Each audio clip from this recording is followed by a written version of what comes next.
আমি এখন সোহানকে ধরবো, ঠিক আছে? আমি ভাত খাই। I eat rice. আমি ভাত খেয়েছিলাম।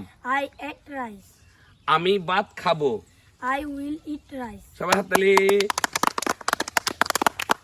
Fine.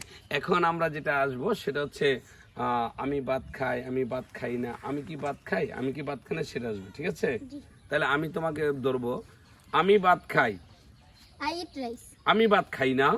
I don't eat rice. আমি কি ভাত খাই? Do I eat rice? আমি কি ভাত খাই না? Don't I eat rice? আমি ফুটবল খেলি। I play football. আমি ফুটবল খেলি না। I don't play football. আমি কি ফুটবল খেলি? Do I play football? আমি কি ফুটবল খেলি না? Don't I play football? ও শাবাশ, সুন্দর না? তাহলে আমরা অত্যন্ত সুন্দরভাবে আজকে ভিডিওটি করলাম, ঠিক আছে? সোহান বলেছে, তুমি বলেছো, এইভাবেই বাচ্চারা শিখবে, ঠিক আছে? ডিয়ার ভিউয়ার্স, আপনারা যারা দেখছেন অবশ্যই ভালো থাকবেন এবং সবাইকে একসাথে সালাম দাও। আসসালামু